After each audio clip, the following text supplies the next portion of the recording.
have like, they're like the jelly. Like if you've watched the Halloween movie, that's like a vampire guy and his daughter's a vampire, and then they marry like this cartoon backpacker guy. Hotel Transylvania. Thank you, Hotel Transylvania, yeah. There's like a Jello guy, and then he's like, boo, boo, boo, boo, and he like brings things in, right? They have pseudopods, right? Neutrophils, like, they just kind of like these jelly finger things, and they just bring things in, okay? That right there is phagocytosis, cell eating, okay? So literally what's taking place in the swelling is it's bringing lots of these neutrophils in, and they're eating any bad guys that have come in, okay? Any bad guys. Okay, so they attack, so neutrophils, phagocytosis, they're first to respond, always, and they always respond, okay? When we talk further, not every single white blood cell responds, but a neutrophil will always be there, okay? A cut, or if you're sick inside, like if you breathe in COVID, right? Everyone loves COVID, it's so fun, right? You breathe it in, right? To help you, neutrophils were present there to try to get rid of the virus, okay? They're there, okay, neutrophils. Okay, next one, we have eosinophils. Eosinophils, okay, first off, okay, eosinophils right here, they have eosin is a red dye, okay? And when the eosin is put on them to dye them for a side so you can see them, it turns them red. So we call them eosinophils, okay? An eosinophil, yes, Trevor? Is that pink eye? I'm about to show you what that is. You're gonna love it. Okay, right here, an eosinophil right here, as you can see, is full of those granules of toxins, like poisons kind of thing, okay? And the moment they come to a cell, they come to a bad guy, an endoparasite, and parasite inside your body, like worms, for instance. Let's zoom this in a little bit more so you can look at it, because everyone wants to look at this a little bit better, right? Like worms, for instance, anything inside your body, right? It's the endoparasite that responds and will release, right? What is that release? What's it called when you release something? Exocytosis, right? It lets it out. Phagocytosis brings it in. Exocytosis, okay? It will release it out of its cell, and all those toxins will go on. As you can see, this is red. I mean, look really deeply at this eye. You love staring at it, right? But if you look at it, you'll see that it's red and it's right. You'll see this is where the infection is, where it's swollen, right? That is where all those toxins are being released to try to kill the worm. I will show you a video of eosinophils at work. Here we go.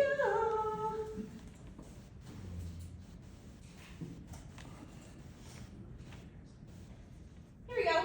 Here's let's say you drink some water in a third world country, right? Here they go. Here they go. See that? They are releasing their toxins. Eosinophil, the moment, like, isn't your body so cool, right? The moment an endoparasite is out, right? There are certain enzymes and certain keys that is released in the blood, and the moment they're called in, they come in, right? They all come. The swelling area, right? They come in, and right here they are releasing their toxins. Okay, that is why they are so grainy, because their role is to kill anything inside, any parasite inside your body. And we won't get any more gruesome than that, but there are some nasty pictures of worms in your body, but we aren't in the mood to throw up today. No, we're not. This is not fun. Okay, so again, eosinophils attack inside, okay, inside things. Now we have the outside things, okay, the ectoparasites, okay? Basophils. Basophils defend ectoparasites, okay? And they release histamine.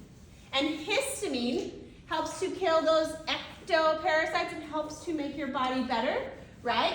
But histamine can also kind of it calls in other things. It actually can bring in more swelling, okay? It actually typically does. But so here, right here, we have this is your hair, right here, in case you want to know, we zoomed into it, okay? And at this very moment, you have all these mites in your hair. Just joking, this isn't you. But these are all these mites right here. Okay, we can zoom in so you can see it better, because everyone loves these images. They're so pleasant, right? They make us all want to wash our hair. Okay?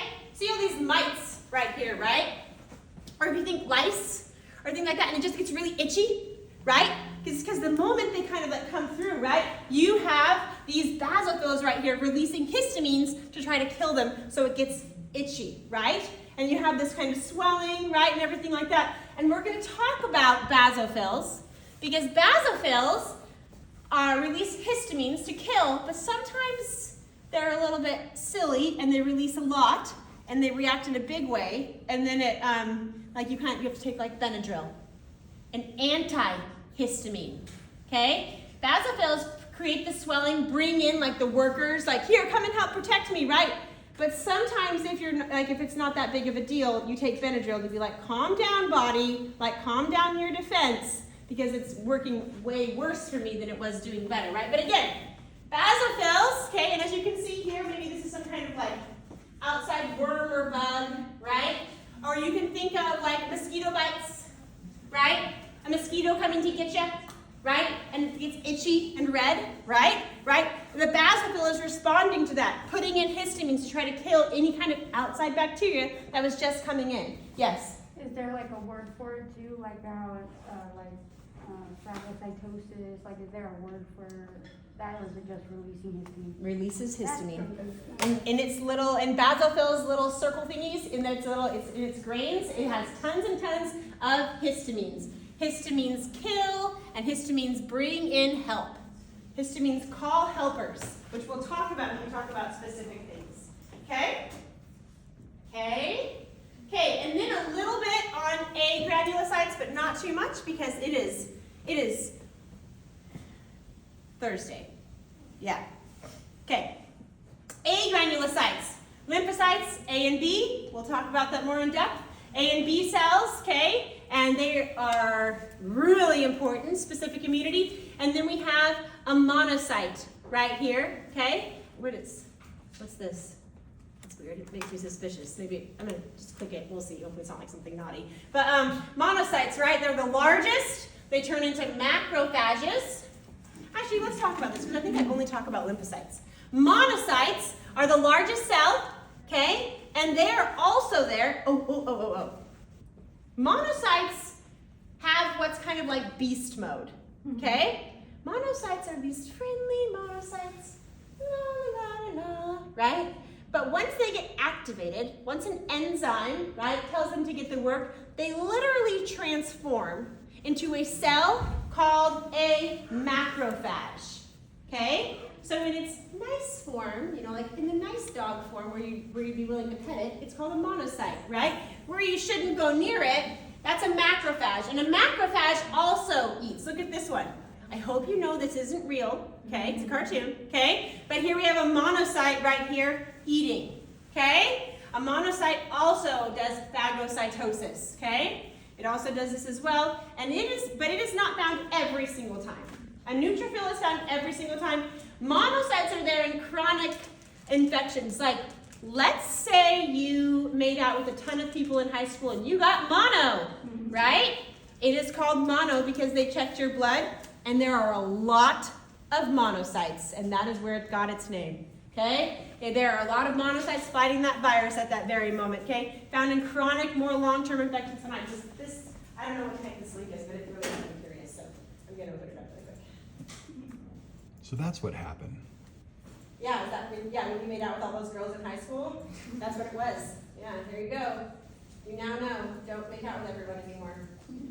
Okay, here we go.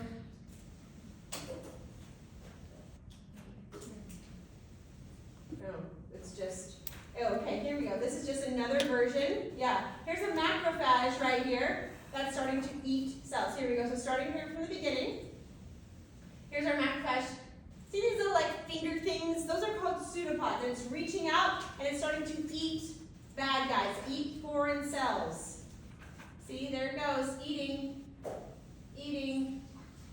There it goes. So macrophage. There's its beast mode here. You don't want to mess with the macrophage, right? No. You don't want to come. You and a macrophage, you don't want to meet it in a dark alley because it won't be good. Okay? All right. So now, last part here. Oh, we have enough time for blood. I'm excited. I'm going to push blood on you today. Okay? The other part. Blood typing. Okay. Last part.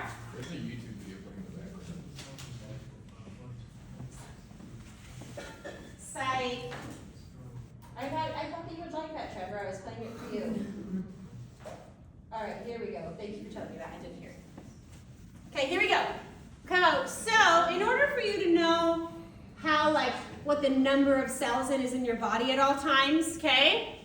The most white blood cell that's always present, because these guys are literally soldiers. As you are looking at me right now, as you are thinking, when you walk outside, okay? And if you are in a normal, healthy condition, you have neutrophils at this moment patrolling everywhere your blood goes. They patrol. They're looking for any outside invaders, so they are present in the highest amount in your blood at all times, okay? They are present, and more of them will be made if they need to be made, okay? But neutrophils. Second highest is lymphocytes, those T and B cells. Third, we have monocytes. Then we have eosinophils, and then least is basophils.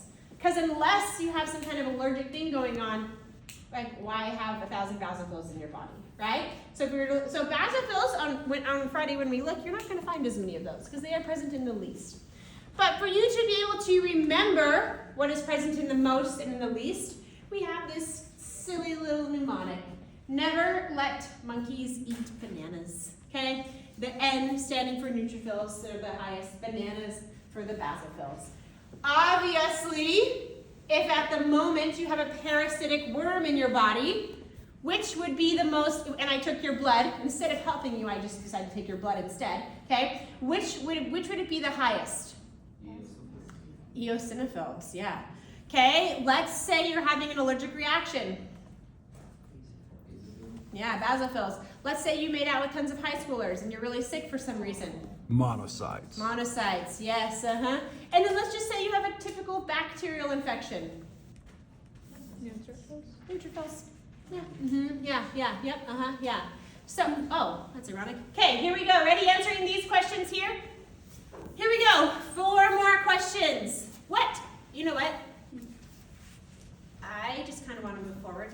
So can you write them on your Post-it and turn them in at the end, but I'm not going to have you stand up. Write these on your Post-it, okay, for your answers. Can we go get that Post-it or need You can just use your new one, unless somebody needs another one. Or you can go get that one, whichever you decide. By taking this time to think about it, and then at the end when you've written them down, you can give me a thumb to see if you think, I'll go through the right answers, and you can grade yourself to see if you got it right, or to see if I need to be a better teacher. Who needs a Post-it? Huh? You need one? My Post-it because it had the second one. Man, I gotta do everything.